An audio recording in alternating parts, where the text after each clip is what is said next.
Welcome to wrestling remakes Tamil channel. இந்த வீடியோவில் எதை பற்றி பார்க்க போகிறோம்னா, கோடி வந்து பார்த்தீங்கன்னா கிரவுன் ஜுவல்ஸுக்குள்ள ஒரு பெரிய ப்ராப்ளம்ஸ் வந்து சந்திக்க போகிறாரு. அது போக வந்து பார்த்தீங்கன்னா Roman and Jimmy Uso return ஆனதுக்கு ஜே யூசோ ரியாக்ட் பண்ணியிருக்காரு. ட்ரூ மைண்டரோட நிலைமை என்ன, ஒரு சில பெரிய பெரிய அப்டேட்லாம் பார்க்க போகிறோம். மறக்காமல் நம்ம சேனலை சப்ஸ்கிரைப் பண்ணிடும்பா. இன்றைக்கான கொஸ்டின் என்னன்னா, உங்களுக்கு பிளட் லைன் பிடிக்குமா ஷீல்டு பிடிக்குமா சொல்லி மறக்காமல் கமெண்ட் பண்ணுங்கள். ஓகே, நம்பர் ஒன் என்னென்னு இப்போ கோடி ரோட் பற்றி தான். எதுக்காக ஃபஸ்ட் எடுத்துன்னு கோடி ரோட போட்டிருக்கேன்னா, அதுக்கு வந்து மெயின் ப்ரிஃபரன்ஸ் இருக்குது. அதாவது கோடி ரோடு வந்து பார்த்திங்கன்னா இப்போதைக்கு ஒரு பெரிய ஆபத்தில் இருக்கார். அதாவது என்னென்னா, இப்போதைக்கு அவரோட ஸ்டோரி லைன் வந்து பார்த்திங்கன்னு வச்சுக்கோங்களேன், நம்ம ஏற்கனவே சொல்லியிருந்தோம் கோடியோட ஸ்டோரிலாம் அந்தளவுக்கு லோவாக தான் போகுதுன்னு. ஆனால் இதுக்குன்னு WWE இவ்வளவு சீக்கிரத்தில் ஒரு பெரிய, அதாவது ஒரு ஹையாக கொண்டு போயிட்டாங்க. ஒரு 4 மடங்கு வந்து ஒரு ஹையாக கொண்டு போயிருக்காங்க. அதாவது என்ன சொல்கிறேன்னா, அமெரிக்கன் நைட்மேர் கோடி ரோடு வந்து பார்த்திங்கன்னு வச்சுக்கோங்களேன், கிரவுன் ஜுவல்ஸுக்குள்ளே ஏகப்பட்ட மேட்சஸ், பெரிய பெரிய மேட்சஸ் பண்ண போகிறாரு அப்படின்னு வந்து அப்டேட் வந்திருக்கு. அதான் அப்டேட்டில் இது ஒரு குழப்பம், சரியான குழப்பம். இது மட்டும் நான் சொல்கிறத அப்படியே வரிசையாக மட்டும் யோசிச்சு பாருங்களேன். இப்போதைக்கு வந்து பார்த்தீங்கன்னு வச்சுக்கோங்களேன், பேட் பெட்டில் கோடி அண்ட் ரோமன் மேட்ச் பண்ணாங்க. அங்கே சர்ப்ரைஸ் ரிட்டர்னாக யார் வந்தாருன்னா, ஃபைனல் பாஸ் ராக்கு.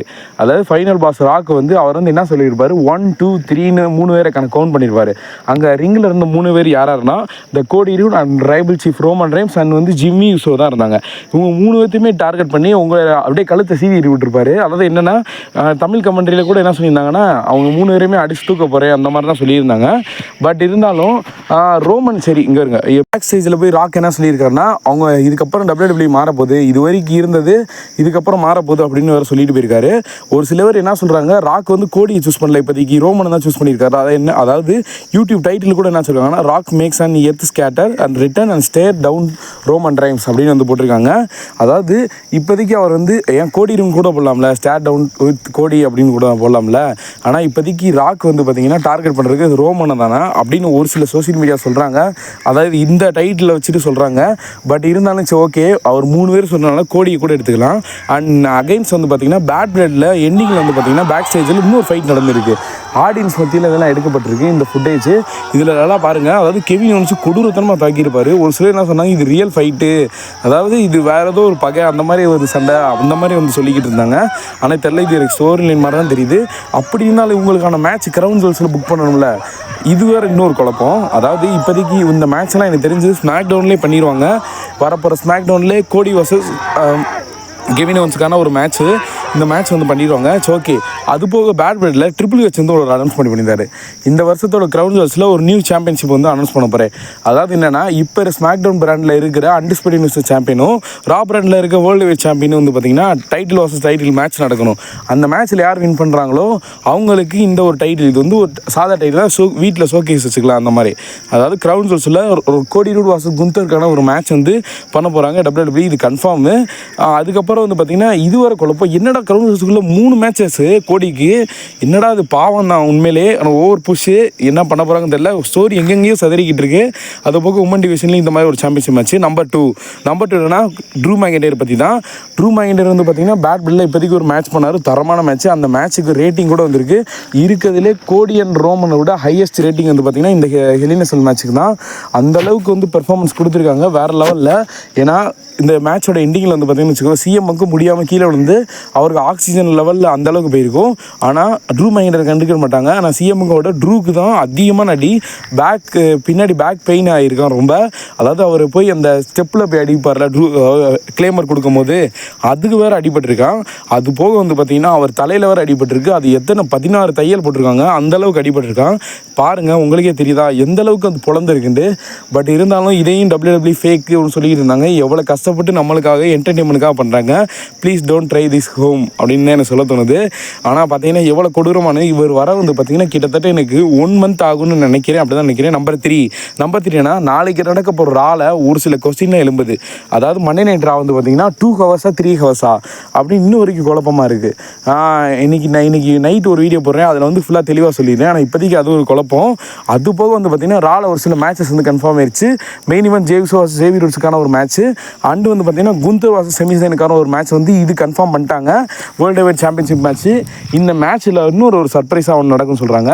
அதாவது இந்த மேட்சோட எண்டிங் வந்து பார்த்திங்கன்னா மேபி குந்தர் தோக்குற கூட சான்ஸ் இருக்குது. அது எதாவது சொல்கிறாங்கன்னா, குந்தர் வந்து பார்த்திங்கன்னா பேட் பெட்டில் கோல்டுபர்கை கலாய்ச்சி விட்டு கோல்டுபர்க்கு ஒரு கான்ட்ரவர்சி ஆகிருக்கும்.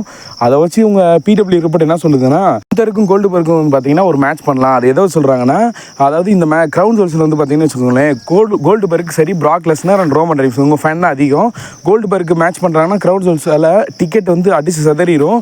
கண்டிப்பாக இந்த நடக்க போகிற ரா மேட்ச்சில் வந்து பார்த்திங்கன்னா கோல்டுபர்க் இன்வால்மெண்ட் ஆகி மேபி அட்டாக் பண்ணலாம், செமிசைனை வின் பண்ண வைக்கலாம். அதாவது இப்போ தான் டைட்டில் மேட்ச் போட்டாங்கன்னா குந்தர் தான் வச்சிருப்பாரு. அதனால இது ஒரு நார்மல் மேட்ச் ஆக்க பார்க்குறாங்க WWE. அப்படி கூட செய்யலாம். ஏன்னா கோல்டுபர்க் மேட்ச் அவரும் ரிட்டர்ன் வந்துட்டார். இது வந்து அவரும் ராக்கு சரி ஜிம்மியும் சரி கோல்டுபர்க் ரிட்டர்னு கன்ஃபார்ம் பண்ணிட்டாங்க. அவர் WWE திரும்பி வந்துட்டார்னு. ஓகே, நம்பர் த்ரீ என்னன்னு வச்சுக்கோங்களேன். அதாவது ஜிம்மி யூசோ பற்றி தான். Jimmy Uso and blood line reunion, OG blood line reunion பற்றி ஜே யூசோ வந்து ஒரு ட்வீட் போட்டிருக்காரு. அதாவது பார்த்திங்கன்னா அவர் மென்ஷன் பண்ணியிருக்காரு ஸ்டோரியை. இவங்க ரெண்டு பேருக்கான அதாவது பிளட் லைன் ரீயூனியன் பற்றி ஷாக் ஆகிட்டாராம். அந்தளவுக்கு மேசிவாக இருந்துச்சுன்னா ஜே யூசோவே ட்வீட் போட்டிருக்காருன்னா பார்த்துக்கோங்க. இப்போ ஜிம்மி யூசோ வந்துட்டார், ஃபியூச்சரில் ஜே யூசோ வருவார், அப்புறம் செமிசைன் வருவாங்க. OG blood line versus new blood லைனுக்கான ஒரு மேட்ச் சர்வைவல் சீரிஸ் வார் கேம்னா நம்ம பார்க்க தான் போகிறோம். மிரட்டலாக இருந்துச்சு. அந்த பேட் பிளட்டோட ரேட் என்னன்னு சொல்லி மறக்காமல் கமெண்ட் பண்ணுங்கள். ஏன்னா பேட் பிளட் வந்து பார்த்திங்கன்னா உண்மையிலே பெரிய சர்ப்ரைஸ் மூமெண்ட் அண்ட் பெரிய ஷாக்கிங்காக இருந்துச்சு. அது போக இன்னும் ட்ரோல் பண்ண ஆரம்பிச்சிட்டாங்க. அதாவது டேங்கலோவா எப்படி டேமட்டோங்கா எப்படி அவர் எப்படி இங்கே வந்தாரோ அதே மாதிரி வந்து பார்த்தீங்கன்னு வச்சுக்கோங்களேன், நம்ம ஜிம்மி யூசோ இதான் கீழே குடிஞ்சு வந்துருப்பார். அதை வச்சு அதாவது வீடியோ ஃபுட்டேஜ் வச்சு ட்ரோல் பண்ணுறாங்க.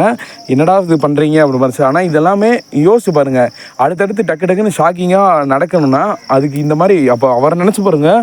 அவர் நிலைமையை எவ்வளோ நேரம் தான் அந்த மனுஷன் உள்ளே உட்காந்து என்ன தான் பண்ணிக்கிட்டு இருப்பாருன்னு தெரியல. கிட்டத்தட்ட மேட்ச் 25 நிமிஷம் நடந்துச்சு. ஒரு 22 நிமிஷமாக உள்ளே உட்காந்துருப்பாரு. நம்பர் ஃபைவ் என்னன்னா, அதாவது டேமியன் பிரீஸ் வர்சஸ் ஃபின் பாலருக்கான ஒரு மேட்ச்சு பேட் பெட்டில் நடந்துச்சு. அதாவது நான் சொன்ன மாதிரி நான் ஏற்கனவே வந்து சொல்லியிருந்தேன், இந்த மேட்ச்சில் ஃபின் பாலர் தோத்துட்டாருன்னு வச்சுக்கோங்களேன், கண்டிப்பாக க்ரௌன் ஜுவல்ஸில் நம்ம ஒரு பெரிய கோஸ்ட்டை பார்க்க போகிறோம். அதாவது திருப்பி வந்து டீமனை பார்க்க போகிறோம். ஒரு வருஷத்துக்கு கழிச்சுன்னு நினைக்கிறேன். லாஸ்ட்டாக ஹெலினஸில் நடந்துச்சு டீமன் வர்சஸ் எஜ்ஜுக்கான மேட்ச். அதில் டீமன் தோற்று போனார். அதுக்கு முன்னாடி ரோமன் கூட தோற்று போனார். ஆனால் இப்போதைக்கு திரும்பி வர போகிறாரு. அதாவது Damian Priest versus Demon Finn பாலருக்கான ஒரு மேட்ச் நடக்க தான் போகுது. இந்த மேட்ச்சில் கண்டிப்பாக வந்து பார்த்திங்கன்னா இந்த வாட்டி டீமனை தோக்கடிக்க மாட்டாங்க. கண்டிப்பாக டீமன் வந்து இந்த வாட்டி ஜெயிச்சிருவார். ஏன்னா லாஸ்ட்டாக அதாவது 2021 ரோமன் கூட எக்ஸ்ட்ரீம் ரூலையும் தோற்றுருக்காரு. அது வந்து க்ளீனாக தோற்ற மாதிரி காட்டலை. பட் எஜ்ஜு கூட வந்து பார்த்திங்கன்னா க்ளீனாக தோற்ற மாதிரி காட்டியிருக்காங்க. அதனால இந்த டைமு க்ளீனாக தோற்றாங்கன்னா டீமனை தூக்கி சுற்றி குப்பையில் தான் தூக்கி போடணும், அந்த மாதிரி ஆகி போயிடும். லாஸ்ட்டாக ஃபைனல் அப்டேட் வந்து பார்த்திங்கன்னா இது வந்து ஒரு ஸ்டோரி. அதாவது என்னென்னா, ராக் ரிட்டர்ன் ஆனார்ல பேட் பெட்டில், அவரோட 13 ஹவர்ஸ் வந்து பார்த்திங்கன்னா 7,70,000 அதாவது 770K வியூஸ் போயிருக்கான். அது போக கோல்டுபர்க் ரிட்டர்ன் ஆனார்ல, அது வந்து பார்த்திங்கன்னா 14 ஹவர்ஸில் 920K வியூஸ் போயிருக்கான். அதாவது ஹாலிவுட் சூப்பர் ஸ்டார் ரிட்டர்ன் ஆனதுக்கே இவ்வளோ தான் போயிருக்கு. பட் கோல்டுபர்க் வந்து பார்த்திங்கன்னா அவர் ரிட்டர்ன் வந்து பார்த்திங்கன்னா ஒரு மணி நேரம் தான் டிஃப்ரெண்ட். ஆனால் பார்த்தீங்களா எவ்வளோ லட்சம் வியூஸ் வந்து இன்க்ரீஸ் ஆகிருக்குண்டு. அதை வச்சு ஒரு சிலர் ட்வீட் போட்டிருந்தாங்க. அதாவது ராக் ரிட்டர்னோட கோல்டுபர்க் ரிட்டர்னுக்கு தான் ஃபேன்ஸ் எல்லாம் வெயிட் பண்ணிக்கிருந்தாங்களாம். ஆனால் இது வந்து கோல்டுபர்க் வந்து பார்த்திங்கன்னு வச்சுக்கோங்களேன், அதுவும் சர்ப்ரைஸு, ராக்கு சர்ப்ரைஸு. ஆனால் ஃபியூச்சர் பிளான் கரெக்டாக கொண்டு போனாங்கன்னு வச்சுக்கோங்களேன், ஸ்டோரி பயங்கரமாக கொண்டு போனாங்கன்னா இன்னும் கொஞ்சம் நல்லாயிருக்கும். இதுக்கெல்லாம் காரணமே நெட்ஃப்ளிக்ஸில் வரனால தான். இருக்கிற எல்லா சூப்பர் ஸ்டாரும் திருப்பி இருக்கிறாங்க. ஐ ஹோப் இந்த வீடியோ பிடிச்சிருந்துச்சுன்னா லைக் பண்ணி நம்ம சேனல் சப்ஸ்கிரைப் பண்ணுப்பா.